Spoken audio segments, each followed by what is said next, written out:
The Art of War by Sun Tzu.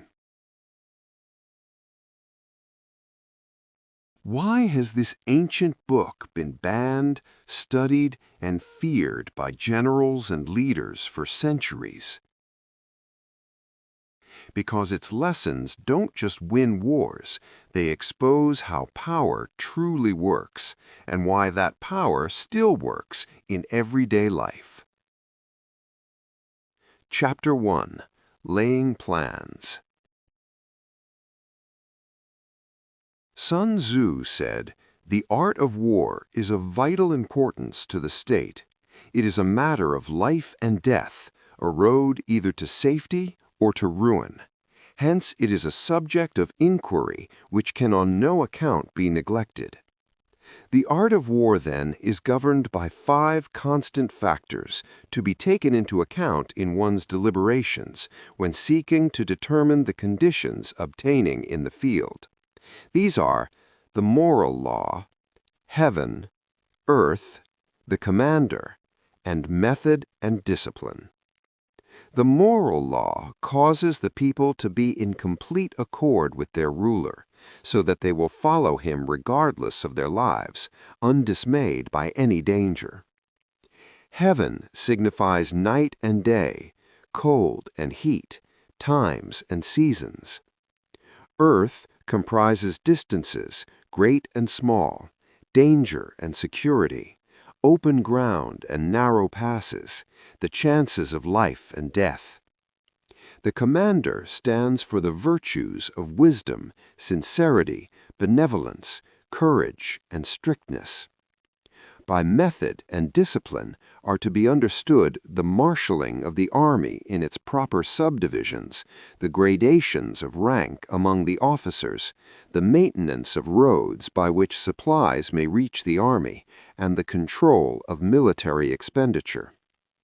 These 5 heads should be familiar to every general. He who knows them will be victorious. He who knows them not will fail.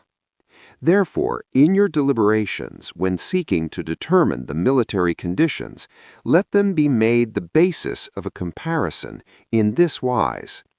Which of the 2 sovereigns is imbued with the moral law? Which of the 2 generals has most ability? With whom lie the advantages derived from heaven and earth? On which side is discipline most rigorously enforced? Which army is stronger? In which army is there the greater constancy, both in reward and punishment? By means of these 7 considerations, I can forecast victory or defeat. The general that hearkens to my counsel and acts upon it will conquer. Let such a one be retained in command. The general that hearkens not to my counsel, nor acts upon it, will suffer defeat. Let such a one be dismissed. While heeding the profit of my counsel, avail yourself also of any helpful circumstances over and above the ordinary rules. According as circumstances are favorable, one should modify one's plans. All warfare is based on deception. Hence, when able to attack, we must seem unable. When using our forces, we must seem inactive. When we are near, we must make the enemy believe we are far away. When far away, we must make him believe we are near. Hold out baits to entice the enemy. Feign disorder and crush him. If he is secure at all points, be prepared for him. If he is in superior strength, evade him. If your opponent is of choleric temper, seek to irritate him. Pretend to be weak that he may grow arrogant. If he is taking his ease, give him no rest. If his forces are united, separate them. Attack him where he is unprepared. Appear where you are not expected.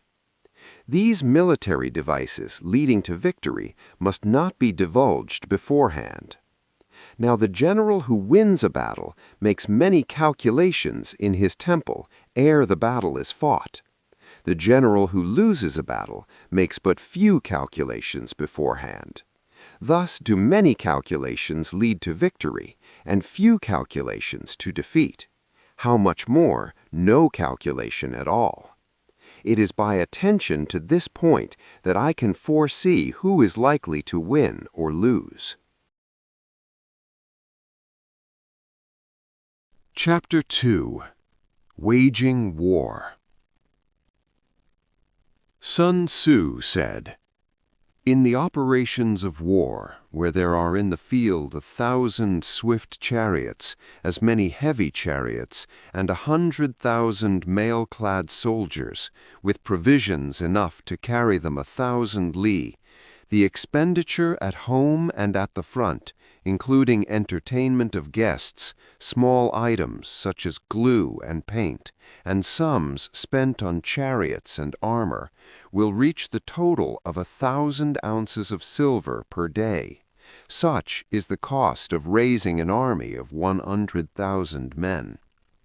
When you engage in actual fighting, if victory is long in coming, then men's weapons will grow dull and their ardor will be dampened. If you lay siege to a town, you will exhaust your strength. Again, if the campaign is protracted, the resources of the state will not be equal to the strain.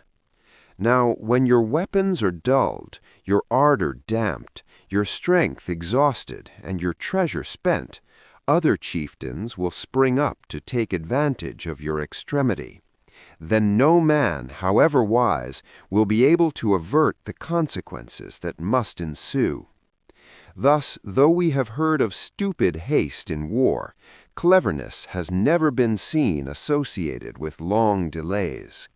There is no instance of a country having benefited from prolonged warfare. It is only one who is thoroughly acquainted with the evils of war that can thoroughly understand the profitable way of carrying it on. The skillful soldier does not raise a second levy, neither are his supply wagons loaded more than twice. Bring war material with you from home, but forage on the enemy. Thus the army will have food enough for its needs.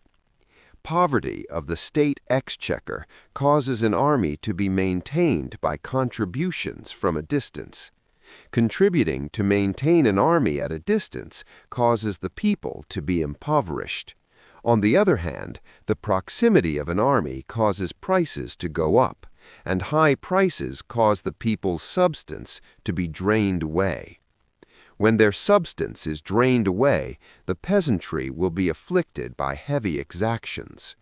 With this loss of substance and exhaustion of strength, the homes of the people will be stripped bare, and 3/10 of their income will be dissipated, while government expenses for broken chariots, worn-out horses, breastplates and helmets, bows and arrows, spears and shields, protective mantles, draught oxen and heavy wagons will amount to 4/10 of its total revenue. Hence, a wise general makes a point of foraging on the enemy. 1 cartload of the enemy's provisions is equivalent to 20 of one's own, and likewise a single pickle of his provender is equivalent to 20 from one's own store. Now, in order to kill the enemy, our men must be roused to anger. That there may be advantage from defeating the enemy, they must have their rewards. Therefore, in chariot fighting, when 10 or more chariots have been taken, those should be rewarded who took the first. Our own flags should be substituted for those of the enemy, and the chariots mingled and used in conjunction with ours. The captured soldiers should be kindly treated and kept. This is called using the conquered foe to augment one's own strength. In war, then, let your great object be victory, not lengthy campaigns. Thus it may be known that the leader of armies is the arbiter of the people's fate, the man on whom it depends whether the nation shall be in peace or in peril. Chapter 3. Attack by Strategem. Sun Tzu said, "In the practical art of war, the best thing of all is to take the enemy's country whole and intact. To shatter and destroy it is not so good. So, too, it is better to recapture an army entire than to destroy it. To capture a regiment, a detachment, or a company entire than to destroy them. Hence, to fight and conquer in all your battles is not supreme excellence. Supreme excellence consists in breaking the enemy's resistance without fighting. Thus, the highest form of generalship is to balk the enemy's plans. The next best is to prevent the junction of the enemy's forces. The next in order is to attack the enemy's army in the field. And the worst policy of all is to besiege walled cities. The rule is not to besiege walled cities if it can possibly be avoided. The preparation of mantlets, movable shelters, and various implements of war will take up 3 whole months, and the piling up of mounds over against the walls will take 3 more months. The general, unable to control his irritation, will launch his men to the assault like swarming ants, with the result that 1/3 of his men are slain, while the town still remains untaken. Such are the disastrous effects of a siege. Therefore, the skillful leader subdues the enemy's troops without any fighting. He captures their cities without laying siege to them. He overthrows their kingdom without lengthy operations in the field. With his forces intact, he will dispute the mastery of the empire, and thus, without losing a man, his triumph will be complete. This is the method of attacking by stratagem. It is the rule in war, if our forces are 10 to the enemy's 1, to surround him; if 5 to 1, to attack him; if twice as numerous, to divide our army into 2. If equally matched, we can offer battle. If slightly inferior in numbers, we can avoid the enemy. If quite unequal in every way, we can flee from him. Hence, though an obstinate fight may be made by a small force, in the end it must be captured by the larger force. Now, the general is the bulwark of the state. If the bulwark is complete at all points, the state will be strong. If the bulwark is defective, the state will be weak. There are 3 ways in which a ruler can bring misfortune upon his army. 1. By commanding the army to advance or to retreat, being ignorant of the fact that it cannot obey. This is called hobbling the army. 2. By attempting to govern an army in the same way as he administers a kingdom, being ignorant of the conditions which obtain in an army. This causes restlessness in the soldiers' minds. 3.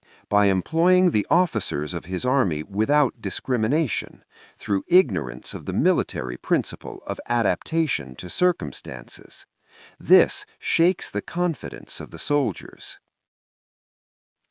But when the army is restless and distrustful, trouble is sure to come from the other feudal princes. This is simply bringing anarchy into the army and flinging victory away. Thus we may know that there are 5 essentials for victory. 1. He will win who knows when to fight and when not to fight. 2. He will win who knows how to handle both superior and inferior forces. 3. He will win whose army is animated by the same spirit throughout all its ranks. 4. He will win who, prepared himself, waits to take the enemy unprepared. 5. He will win who has military capacity and is not interfered with by the sovereign. Hence the saying, if you know the enemy and know yourself, you need not fear the result of 100 battles. If you know yourself, but not the enemy, for every victory gained you will also suffer a defeat. If you know neither the enemy nor yourself, you will succumb in every battle.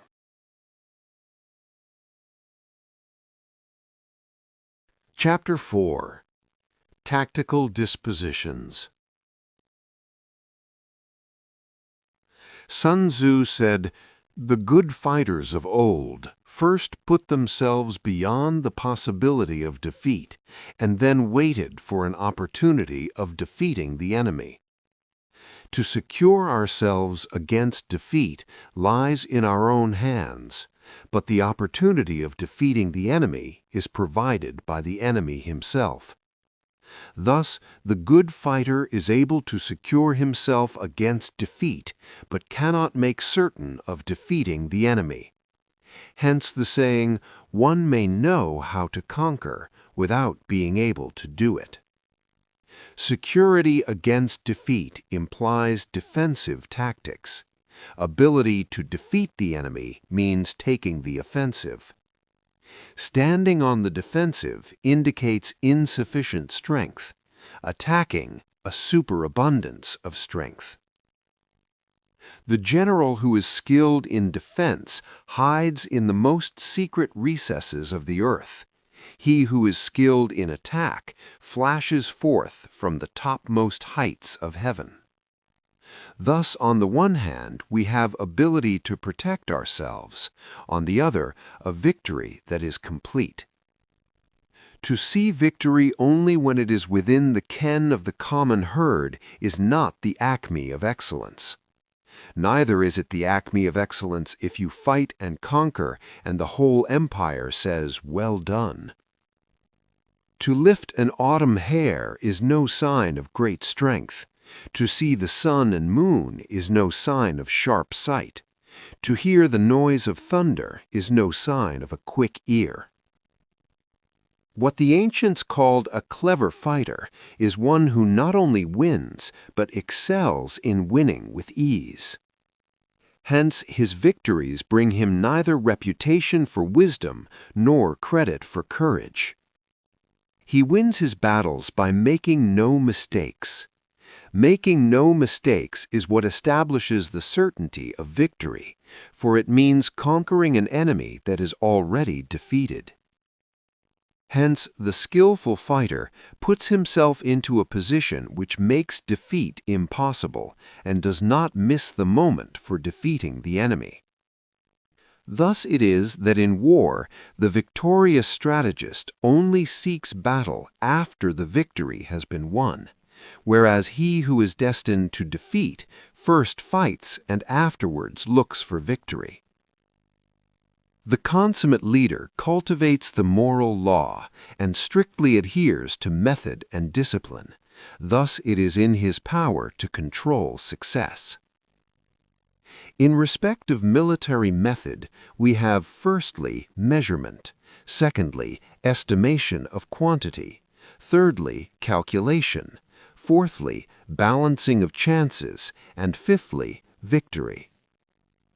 Measurement owes its existence to earth, estimation of quantity to measurement, calculation to estimation of quantity, balancing of chances to calculation, and victory to balancing of chances. A victorious army opposed to a routed one is as a pound's weight placed in the scale against a single grain. The onrush of a conquering force is like the bursting of pent-up waters into a chasm 1,000 fathoms deep. Chapter 5. Energy. Sun Tzu said, "The control of a large force is the same principle as the control of a few men. It is merely a question of dividing up their numbers." Fighting with a large army under your command is nowise different from fighting with a small one. It is merely a question of instituting signs and signals. To ensure that your whole host may withstand the brunt of the enemy's attack and remain unshaken, this is effected by maneuvers direct and indirect. That the impact of your army may be like a grindstone dashed against an egg, This is effected by the science of weak points and strong. In all fighting, the direct method may be used for joining battle, but indirect methods will be needed in order to secure victory. Indirect tactics efficiently applied are inexhaustible as heaven and earth, unending as the flow of rivers and streams. Like the sun and moon, they end but to begin anew. Like the four seasons, they pass away to return once more. There are not more than 5 musical notes, yet the combinations of these 5 give rise to more melodies than can ever be heard. There are not more than 5 primary colors, blue, yellow, red, white, and black, yet in combination they produce more hues than can ever be seen. There are not more than 5 cardinal tastes, sour, acrid, salt, sweet, bitter, yet combinations of them yield more flavors than can ever be tasted. In battle, there are not more than 2 methods of attack, the direct and the indirect, yet these 2 in combination give rise to an endless series of maneuvers. The direct and the indirect lead on to each other in turn. It is like moving in a circle, you never come to an end. Who can exhaust the possibilities of their combination? The onset of troops is like the rush of a torrent which will even roll stones along in its course. The quality of decision is like the well-timed swoop of a falcon which enables it to strike and destroy its victim. Therefore, the good fighter will be terrible in his onset and prompt in his decision. Energy may be likened to the bending of a crossbow, decision to the releasing of a trigger. Amid the turmoil and tumult of battle, there may be seeming disorder and yet no real disorder at all. Amid confusion and chaos, your array may be without head or tail, yet it will be proof against defeat. Simulated disorder postulates perfect discipline. Simulated fear postulates courage. Simulated weakness postulates strength. Hiding order beneath the cloak of disorder is simply a question of subdivision. Concealing courage under a show of timidity presupposes a fund of latent energy. Masking strength with weakness is to be effected by tactical dispositions. Thus, one who is skillful at keeping the enemy on the move maintains deceitful appearances according to which the enemy will act. He sacrifices something that the enemy may snatch at it. By holding out baits, he keeps him on the march, then with a body of picked men he lies in wait for him. The clever combatant looks to the effect of combined energy and does not require too much from individuals, hence his ability to pick out the right men and utilize combined energy. When he utilizes combined energy, his fighting men become as it were like unto rolling logs or stones, for it is the nature of a log or stone to remain motionless on level ground and to move when on a slope, if four-cornered to come to a standstill, but if round-shaped to go rolling down. Thus, the energy developed by good fighting men is as the momentum of a round stone rolled down a mountain thousands of feet in height. So much on the subject of energy. Chapter 6. Weak Points and Strong. Sun Tzu said, "Whoever is first in the field and awaits the coming of the enemy will be fresh for the fight. Whoever is second in the field and has to hasten to battle will arrive exhausted." Therefore, the clever combatant imposes his will on the enemy, but does not allow the enemy's will to be imposed on him. By holding out advantages to him, he can cause the enemy to approach of his own accord, or by inflicting damage, he can make it impossible for the enemy to draw near. If the enemy is taking his ease, he can harass him. If well supplied with food, he can starve him out. If quietly encamped, he can force him to move. Appear at points which the enemy must hasten to defend. March swiftly to places where you are not expected. An army may march great distances without distress if it marches through country where the enemy is not. You can be sure of succeeding in your attacks if you only attack places which are undefended. You can ensure the safety of your defense if you only hold positions that cannot be attacked. Hence, that general is skillful in attack whose opponent does not know what to defend, and he is skillful in defense whose opponent does not know what to attack. O divine art of subtlety and secrecy! Through you we learn to be invisible, through you inaudible, and hence we can hold the enemy's fate in our hands. You may advance and be absolutely irresistible if you make for the enemy's weak points. You may retire and be safe from pursuit if your movements are more rapid than those of the enemy. If we wish to fight, the enemy can be forced to an engagement even though he be sheltered behind a high rampart and a deep ditch. All we need do is attack some other place that he will be obliged to relieve. If we do not wish to fight, we can prevent the enemy from engaging us even though the lines of our encampment be merely traced out on the ground. All we need is to throw something odd and unaccountable in his way. By discovering the enemy's dispositions and remaining invisible ourselves, we can keep our forces concentrated while the enemy's must be divided. We can form a single united body while the enemy must split up into fractions. Hence, there will be a whole pitted against separate parts of a whole, which means that we shall be many to the enemy's few. And if we are able thus to attack an inferior force with a superior one, our opponents will be in dire straits. The spot where we intend to fight must not be made known, for then the enemy will have to prepare against a possible attack at several different points, and his forces being thus distributed in many directions, the numbers we shall have to face at any given point will be proportionately few. For should the enemy strengthen his van, he will weaken his rear. Should he strengthen his rear, he will weaken his van. Should he strengthen his left, he will weaken his right. Should he strengthen his right, he will weaken his left. If he sends reinforcements everywhere, he will everywhere be weak.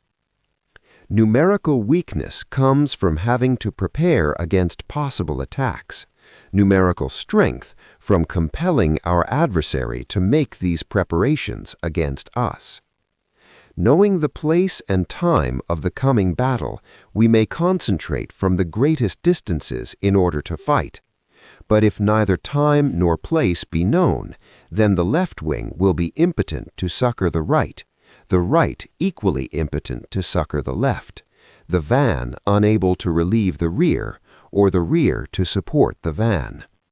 How much more so if the furthest portions of the army are anything under 100 li apart, and even the nearest are separated by several li. Though, according to my estimate, the soldiers of VIII exceed our own in number, that shall advantage them nothing in the matter of victory. I say then that victory can be achieved.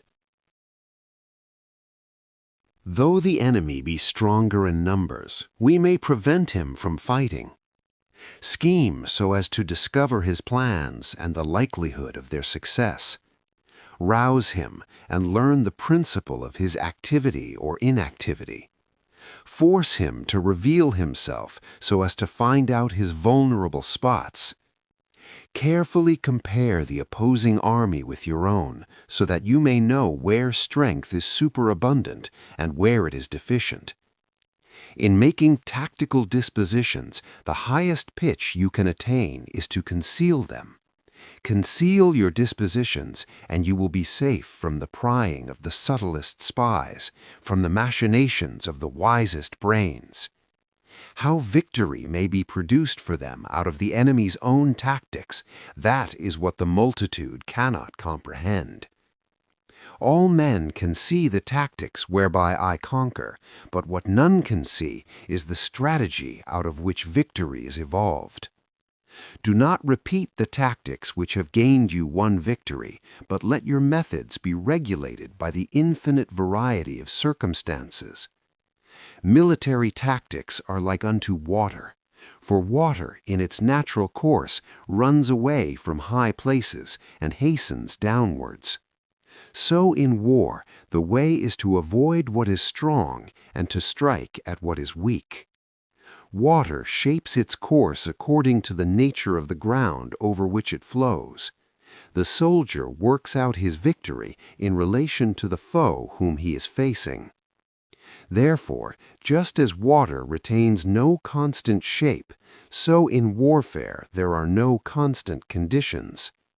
He who can modify his tactics in relation to his opponent and thereby succeed in winning may be called a heaven-born captain.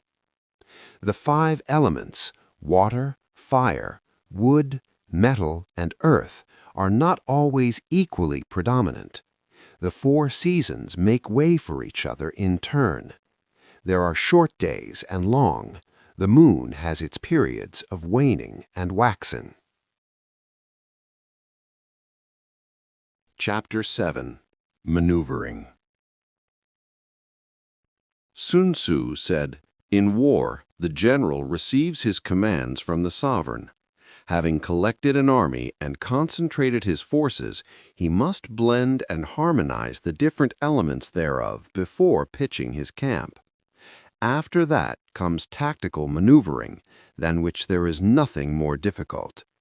The difficulty of tactical maneuvering consists in turning the devious into the direct, and misfortune into gain. Thus, to take a long and circuitous route, after enticing the enemy out of the way, and though starting after him, to contrive to reach the goal before him, shows knowledge of the artifice of deviation. Maneuvering with an army is advantageous, with an undisciplined multitude, most dangerous. If you set a fully equipped army in march in order to snatch an advantage, the chances are that you will be too late. On the other hand, to detach a flying column for the purpose involves the sacrifice of its baggage and stores. Thus, if you order your men to roll up their buff coats and make forced marches without halting day or night, covering double the usual distance at a stretch, doing 100 li in order to wrest an advantage, the leaders of all 3 of your divisions will fall into the hands of the enemy. The stronger men will be in front, the jaded ones will fall behind, and on this plan only 1/10 of your army will reach its destination. If you march 50 li in order to outmaneuver the enemy, you will lose the leader of your first division, and only half your force will reach the goal. If you march 30 li with the same object, 2/3 of your army will arrive. We may take it then that an army without its baggage train is lost. Without provisions, it is lost. Without bases of supply, it is lost. We cannot enter into alliances until we are acquainted with the designs of our neighbors. We are not fit to lead an army on the march unless we are familiar with the face of the country, its mountains and forests, its pitfalls and precipices, its marshes and swamps. We shall be unable to turn natural advantage to account unless we make use of local guides. In war, practice dissimulation and you will succeed. Whether to concentrate or to divide your troops must be decided by circumstances. Let your rapidity be that of the wind, your compactness that of the forest. In raiding and plundering be like fire, is immovability like a mountain. Let your plans be dark and impenetrable as night, and when you move, fall like a thunderbolt. When you plunder a countryside, let the spoil be divided amongst your men. When you capture new territory, cut it up into allotments for the benefit of the soldiery. Ponder and deliberate before you make a move. He will conquer who has learned the artifice of deviation. Such is the art of maneuvering. The Book of Army Management says, "On the field of battle, the spoken word does not carry far enough, hence the institution of gongs and drums. Nor can ordinary objects be seen clearly enough, hence the institution of banners and flags. Gongs and drums, banners and flags are means whereby the ears and eyes of the host may be focused on one particular point. The host, thus forming a single united body, is it impossible either for the brave to advance alone or for the cowardly to retreat alone. This is the art of handling large masses of men. In night fighting, then, make much use of signal fires and drums, and in fighting by day, of flags and banners as a means of influencing the ears and eyes of your army. A whole army may be robbed of its spirit. A commander-in-chief may be robbed of his presence of mind. Now, a soldier's spirit is keenest in the morning. By noonday it has begun to flag, and in the evening his mind is bent only on returning to camp. A clever general, therefore, avoids an army when its spirit is keen, but attacks it when it is sluggish and inclined to return. This is the art of studying moods. Disciplined and calm, to await the appearance of disorder and hubbub amongst the enemy, this is the art of retaining self-possession. To be near the goal while the enemy is still far from it, to wait at ease while the enemy is toiling and struggling, to be well fed while the enemy is famished, this is the art of husbanding one's strength. To refrain from intercepting an enemy whose banners are in perfect order, to refrain from attacking an army drawn up in calm and confident array, this is the art of studying circumstances. It is a military axiom not to advance uphill against the enemy, nor to oppose him when he comes downhill. Do not pursue an enemy who simulates flight. Do not attack soldiers whose temper is keen. Do not swallow bait offered by the enemy. Do not interfere with an army that is returning home. When you surround an army, leave an outlet free. Do not press a desperate foe too hard. Such is the art of warfare. Chapter 8. Variation in Tactics. Sun Tzu said, "In war, the general receives his commands from the sovereign, collects his army, and concentrates his forces. When in difficult country, do not encamp. In country where high roads intersect, join hands with your allies. Do not linger in dangerously isolated positions. In hemmed-in situations, you must resort to stratagem. In desperate position, you must fight. There are roads which must not be followed, armies which must be not attacked, towns which must not be besieged, positions which must not be contested, commands of the sovereign which must not be obeyed. The general who thoroughly understands the advantages that accompany variation of tactics knows how to handle his troops. The general who does not understand these may be well acquainted with the configuration of the country, yet he will not be able to turn his knowledge to practical account. So the student of war who is unversed in the art of war of varying his plans, even though he be acquainted with the 5 advantages, will fail to make the best use of his men. Hence, in the wise leader's plans, considerations of advantage and of disadvantage will be blended together. If our expectation of advantage be tempered in this way, we may succeed in accomplishing the essential part of our schemes. If, on the other hand, in the midst of difficulties we are always ready to seize an advantage, we may extricate ourselves from misfortune. Reduce the hostile chiefs by inflicting damage on them, and make trouble for them, and keep them constantly engaged. Hold out specious allurements, and make them rush to any given point. The art of war teaches us to rely not on the likelihood of the enemy's not coming, but on our own readiness to receive him, not on the chance of his not attacking, but rather on the fact that we have made our position unassailable. There are 5 dangerous faults which may affect a general. 1. Recklessness, which leads to destruction. 2. Cowardice, which leads to capture. 3. A hasty temper, which can be provoked by insults. 4. A delicacy of honor, which is sensitive to shame. 5. Over-solicitude for his men, which exposes him to worry and trouble. These are the 5 besetting sins of a general, ruinous to the conduct of war. When an army is overthrown and its leader slain, the cause will surely be found among these 5 dangerous faults. Let them be a subject of meditation. Chapter 9. The Army on the March. Sun Tzu said, "We come now to the question of encamping the army and observing signs of the enemy.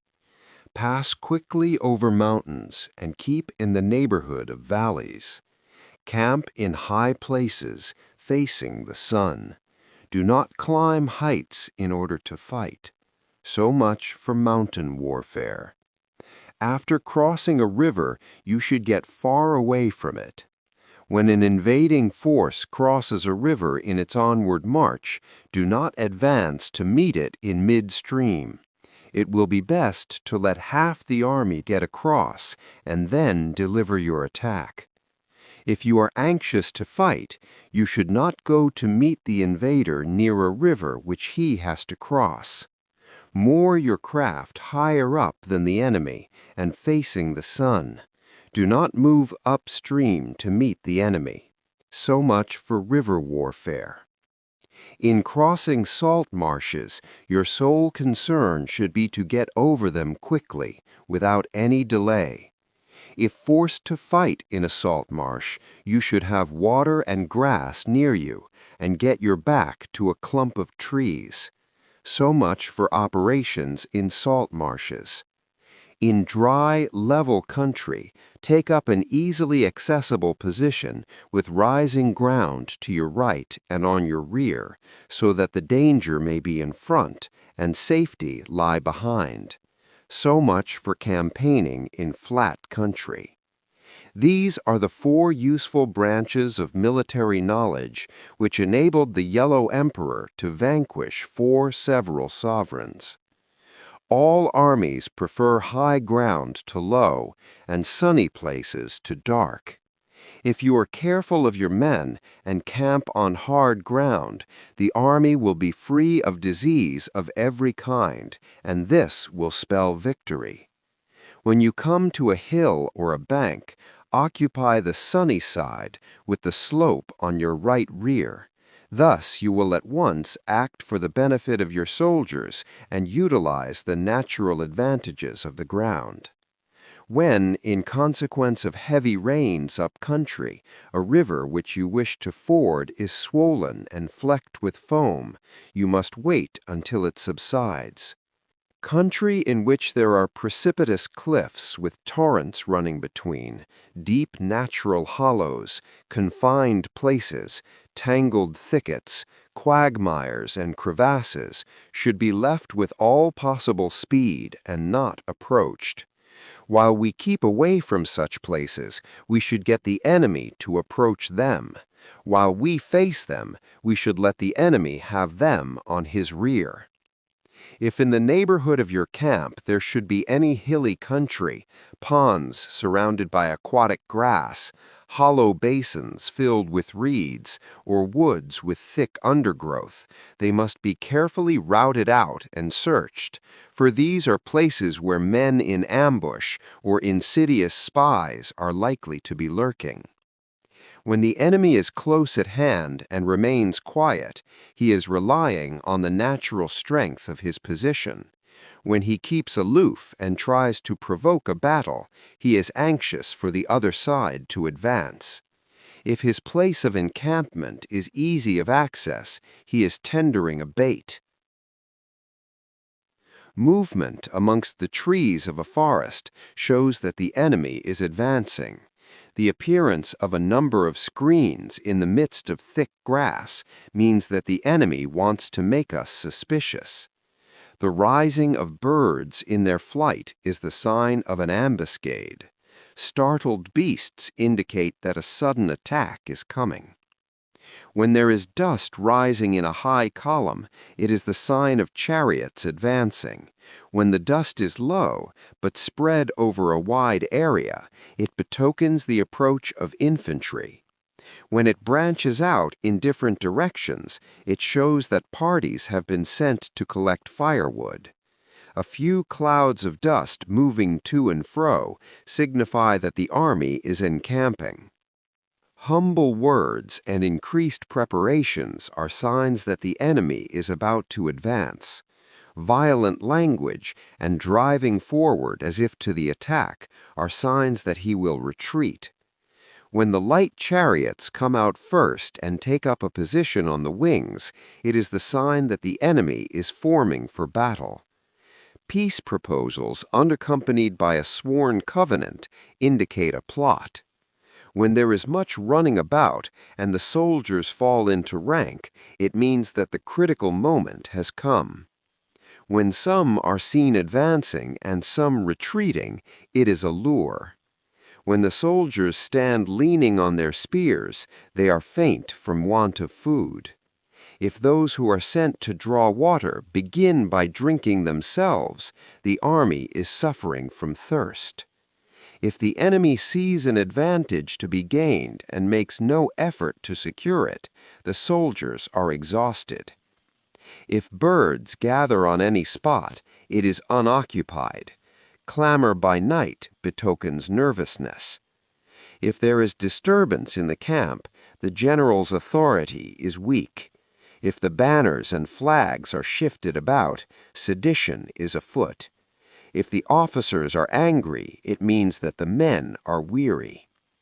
When an army feeds its horses with grain and kills its cattle for food, and when the men do not hang their cooking pots over the campfires, showing that they will not return to their tents, you may know that they are determined to fight to the death. The sight of men whispering together in small knots or speaking in subdued tones points to disaffection amongst the rank and file. Too frequent rewards signify that the enemy is at the end of his resources. Too many punishments betray a condition of dire distress.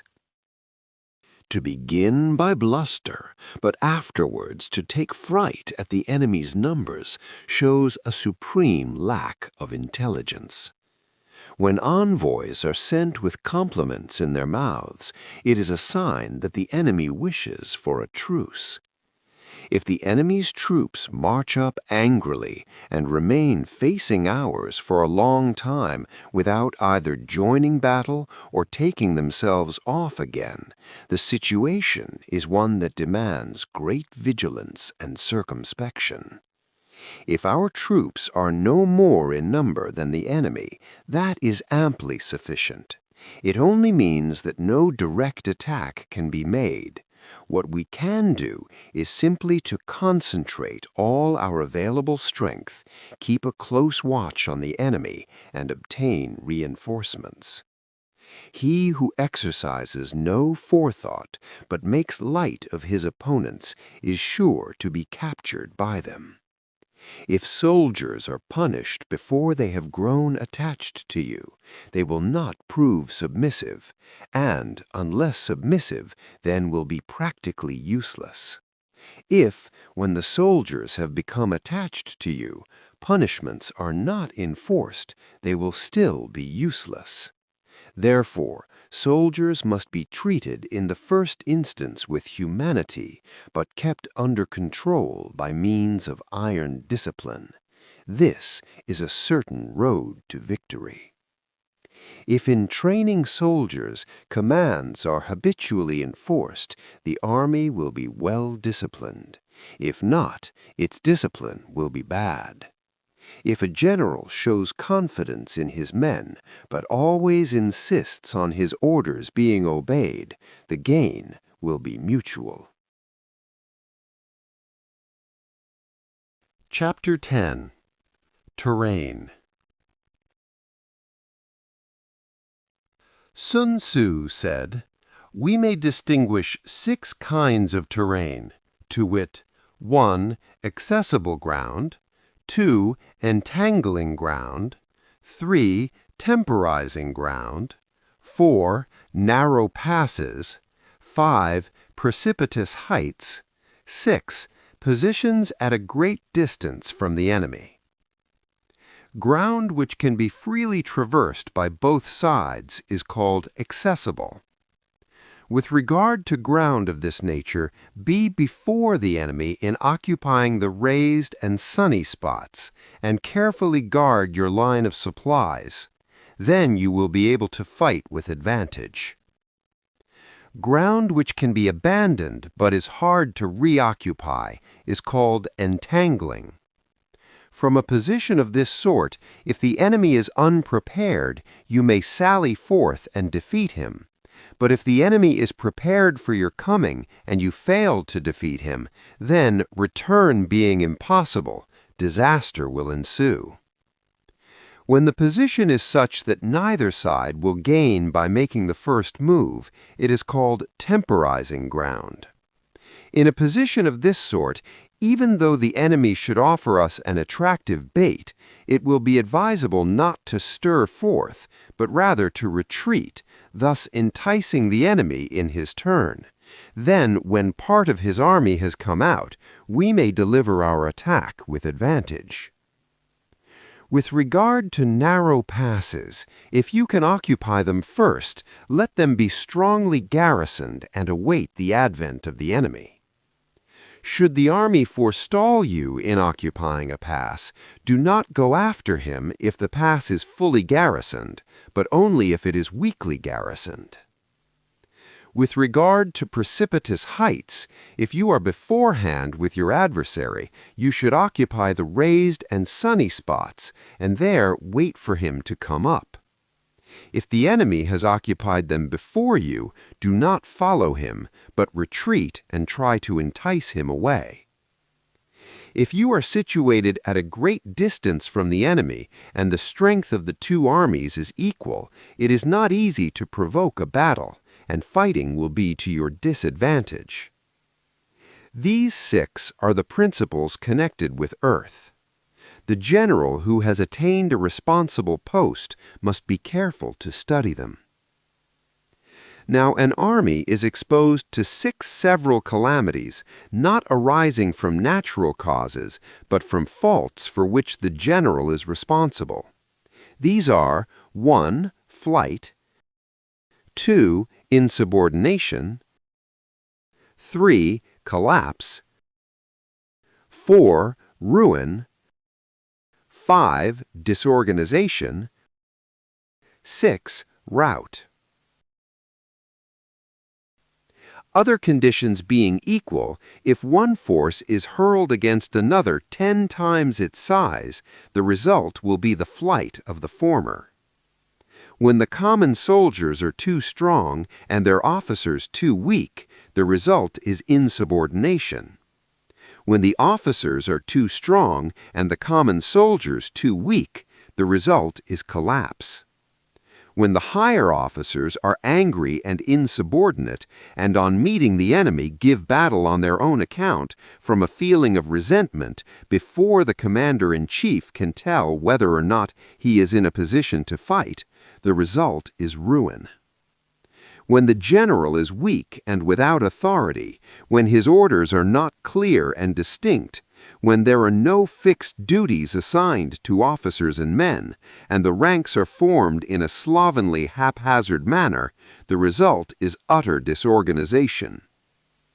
When a general, unable to estimate the enemy's strength, allows an inferior force to engage a larger one, or hurls a weak detachment against a powerful one, and neglects to place picked soldiers in the front rank, the result must be rout.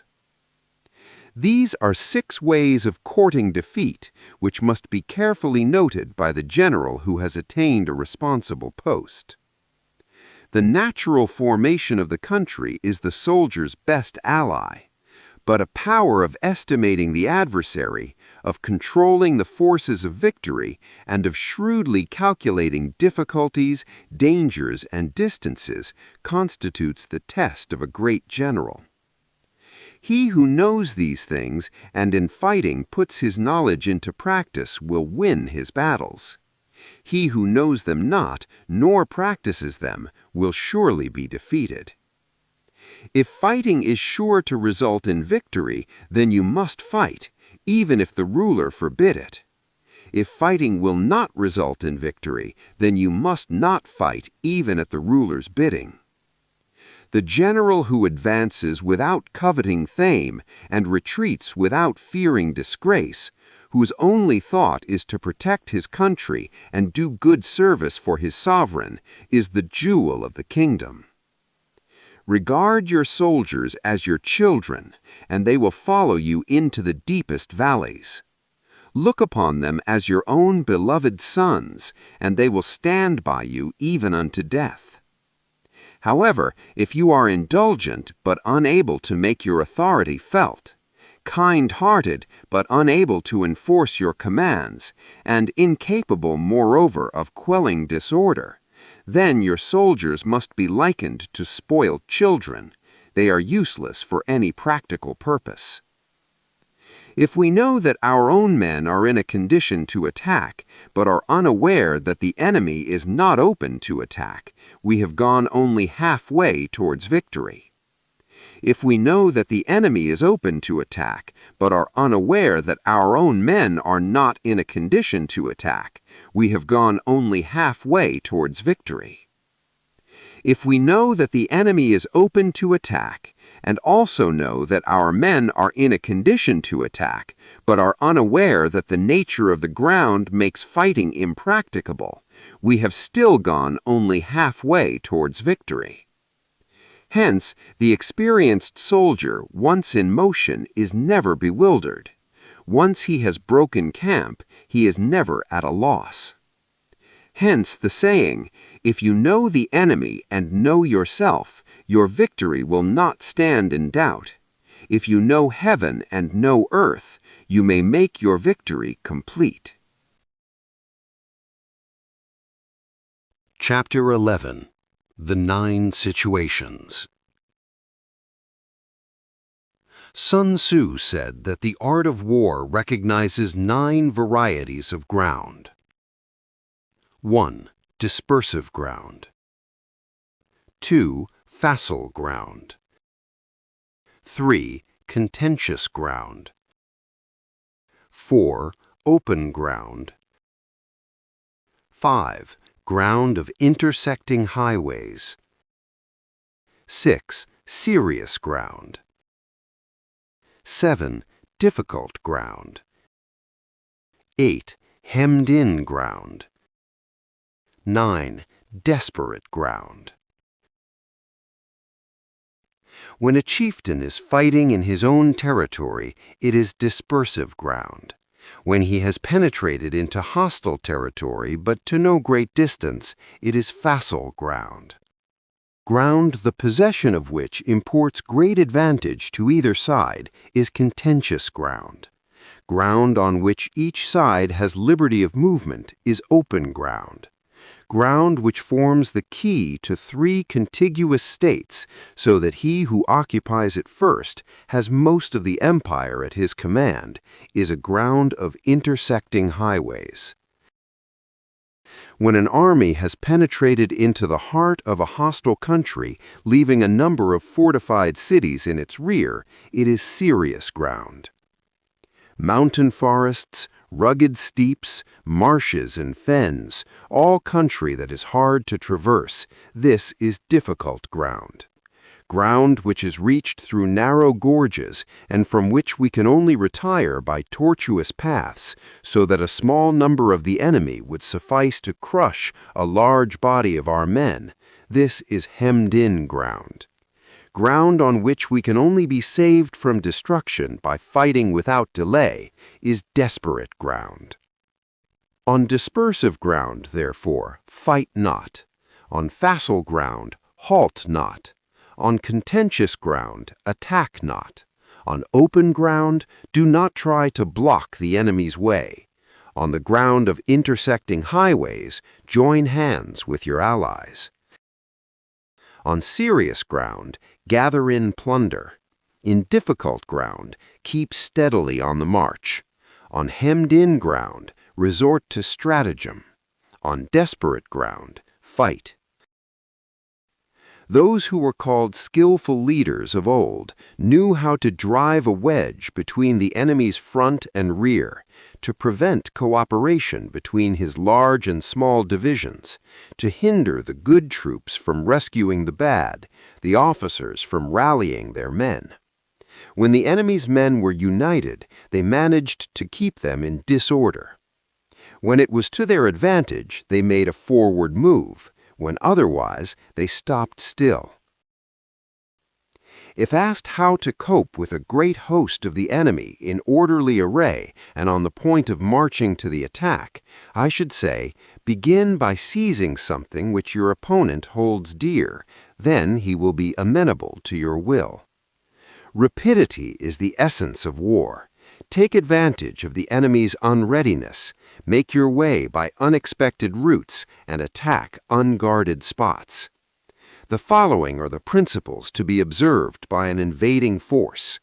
The further you penetrate into a country, the greater will be the solidarity of your troops, and thus the defenders will not prevail against you. Make forays in fertile country in order to supply your army with food. Carefully study the well-being of your men, and do not overtax them. Concentrate your energy and hoard your strength. Keep your army continually on the move, and devise unfathomable plans. Throw your soldiers into positions whence there is no escape, and they will prefer death to flight. If they will face death, there is nothing they may not achieve. Officers and men alike will put forth their uttermost strength. Soldiers, when in desperate straits, lose the sense of fear. If there is no place of refuge, they will stand firm. If they are in hostile country, they will show a stubborn front. If there is no help for it, they will fight hard. Thus, without waiting to be marshaled, the soldiers will constantly be on the qui-vive. Without waiting to be asked, they will do your will. Without restrictions, they will be faithful. Without giving orders, they can be trusted. Prohibit the taking of omens, and do away with superstitious doubts. Then, until death itself comes, no calamity need be feared. If our soldiers are not overburdened with money, it is not because they have a distaste for riches. If their lives are not unduly long, it is not because they are disinclined to longevity. On the day they are ordered out to battle, your soldiers may weep, those sitting up bedewing their garments, and those lying down, letting the tears run down their cheeks. But let them once be brought to bay, and they will display the courage of a Chu or a Gui. The skillful tactician may be likened to the shui yan. Now, the shui yan is a snake that is found in the Chung Mountains.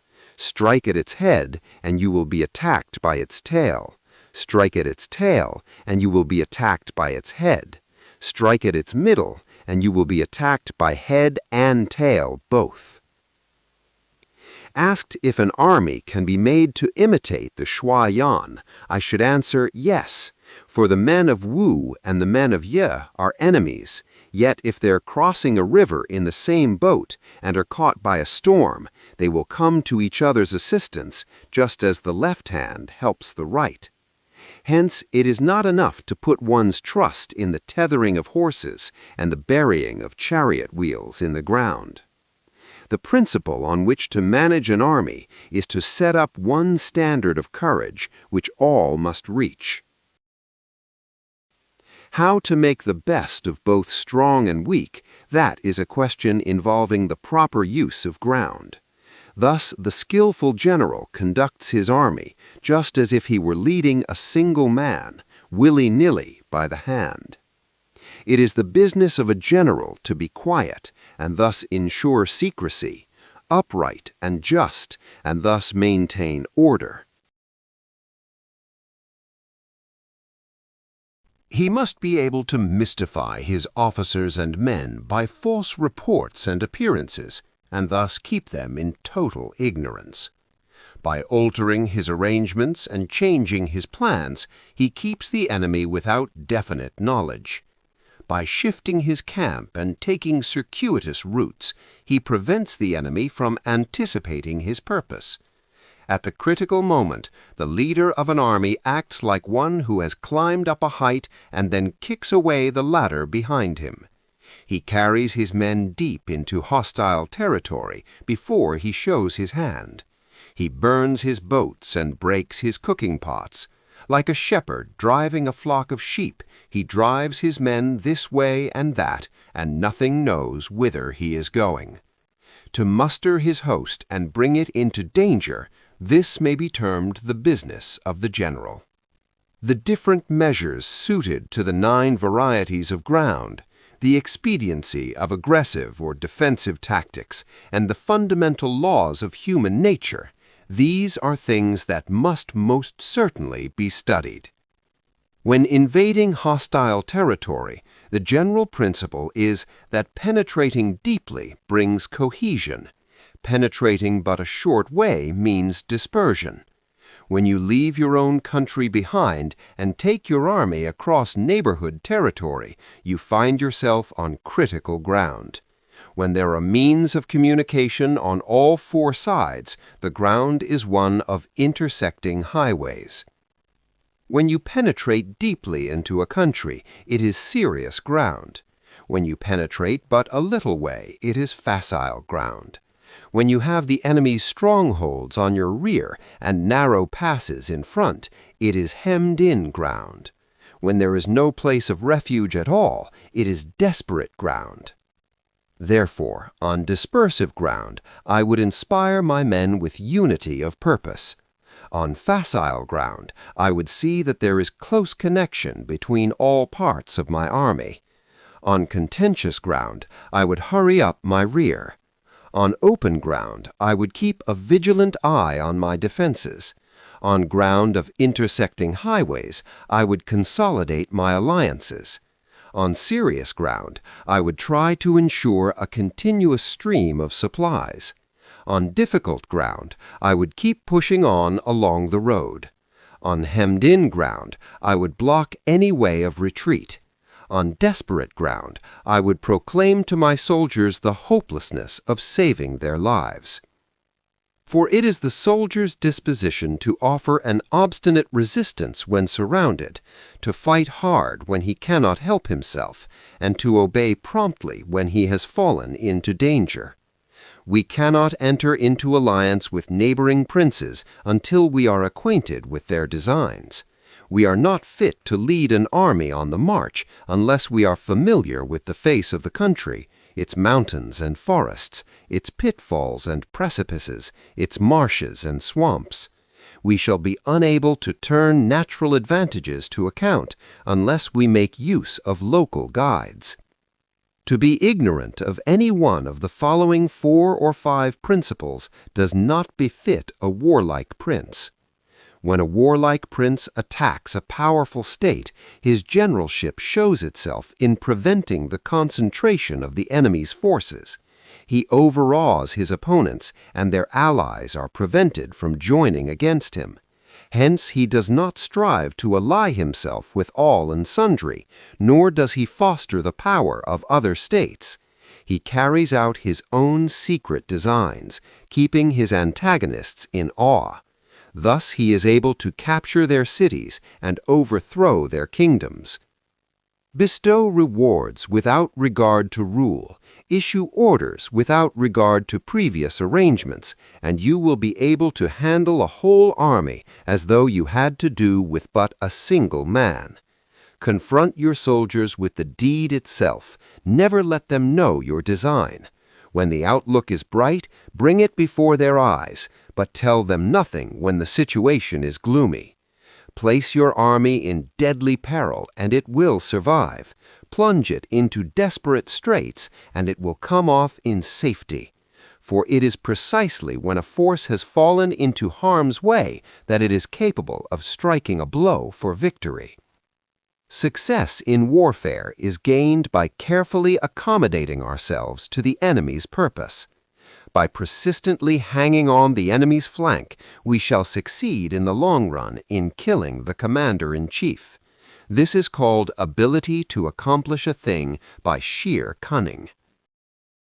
On the day that you take up your command, block the frontier passes, destroy the official tallies, and stop the passage of all emissaries. Be stern in the council chamber so that you may control the situation.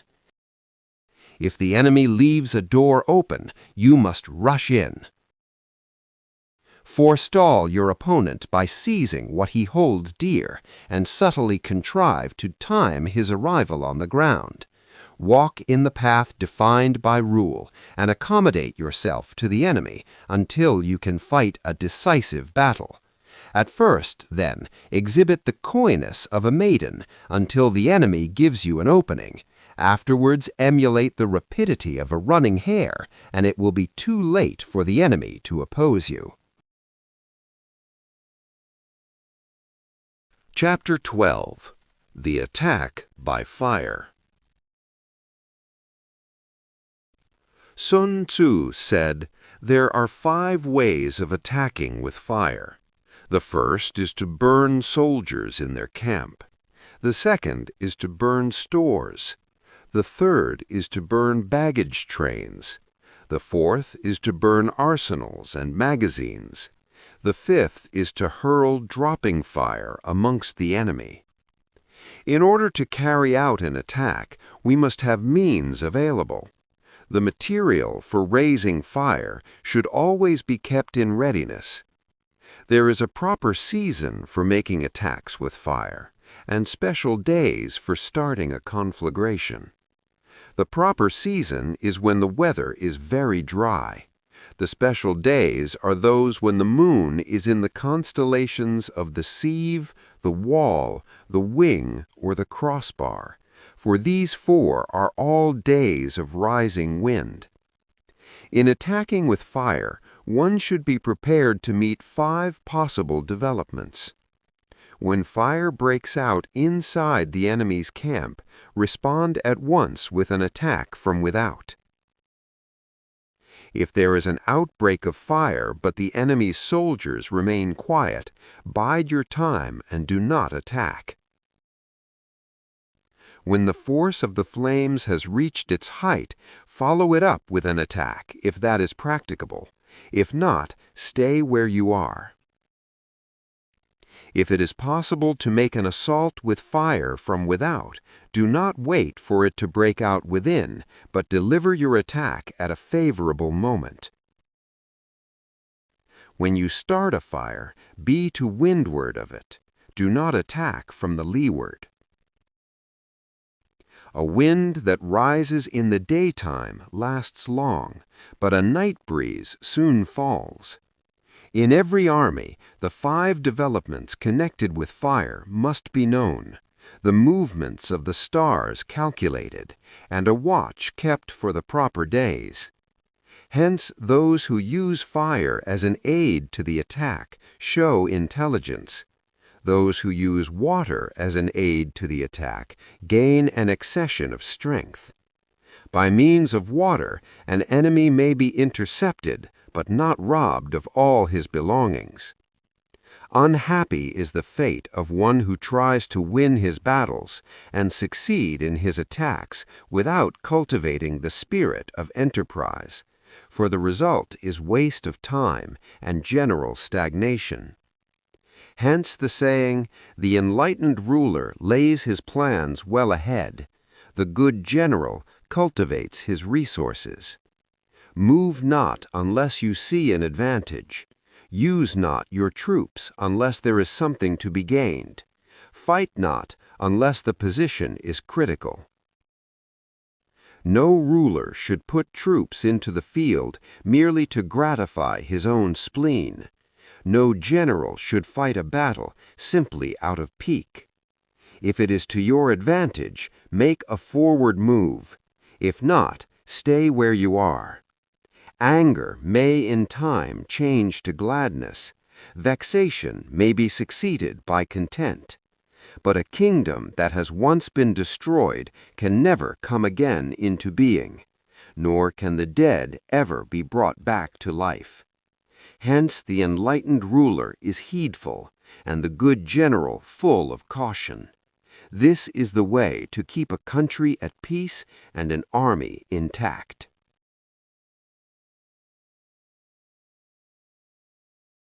Chapter 13. The Use of Spies. Sun Tzu said, "Raising a host of 100,000 men and marching them great distances entails heavy loss on the people and a drain on the resources of the state. The daily expenditure will amount to 1,000 ounces of silver. There will be commotion at home and abroad, and men will drop down exhausted on the highways. As many as 700,000 families will be impeded in their labor. Hostile armies may face each other for years, striving for the victory which is decided in a single day.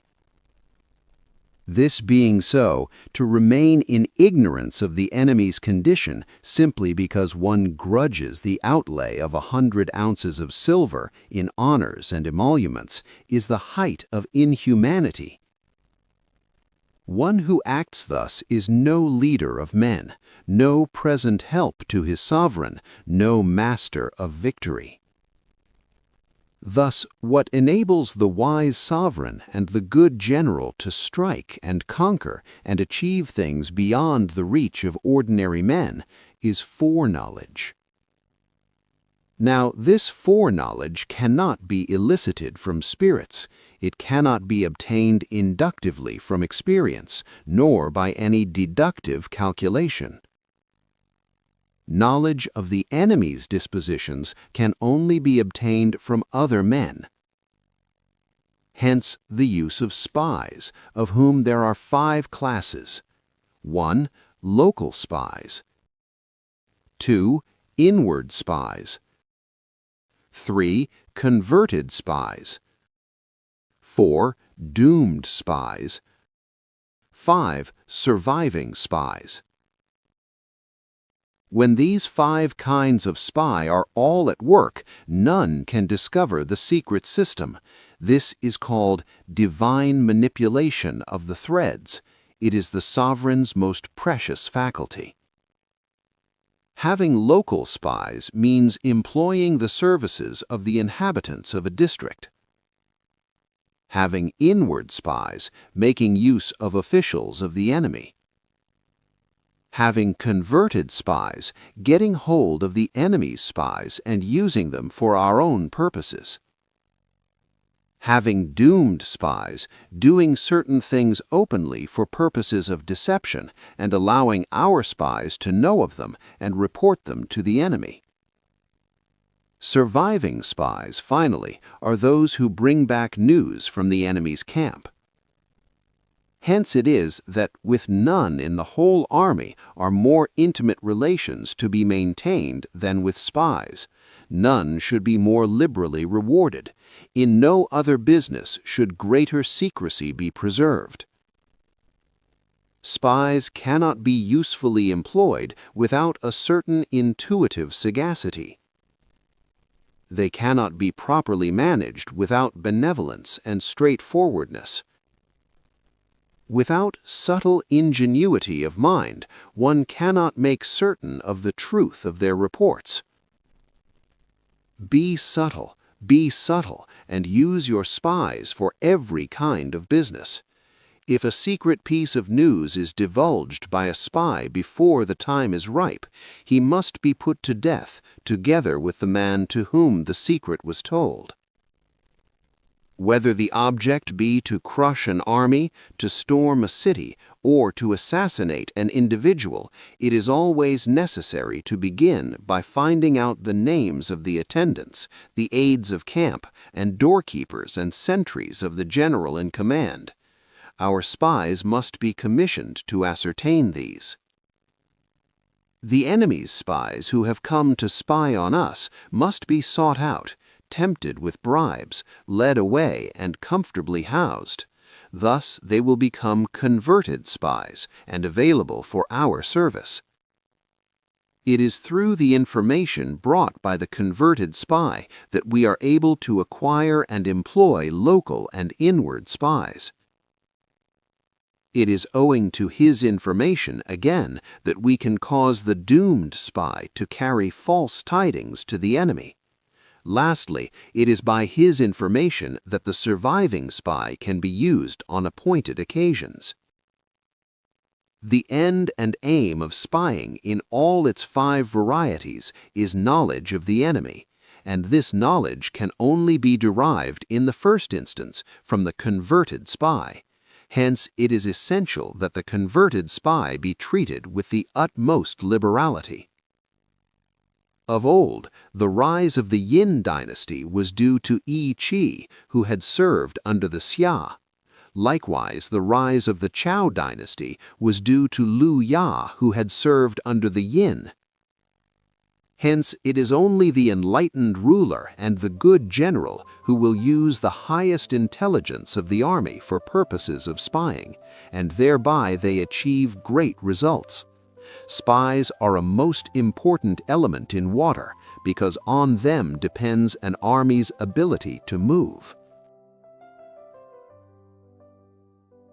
And that's the end of The Art of War. Did you enjoy it? What was the most powerful idea or quote for you? Drop it in the comments. I'd love to hear your thoughts. If you want more premium audiobooks like this, make sure to subscribe and hit the bell so you never miss a new release. Share this with your friends, smash that like button, and help this book reach as many people as possible. Thanks for listening, and I'll see you in the next one.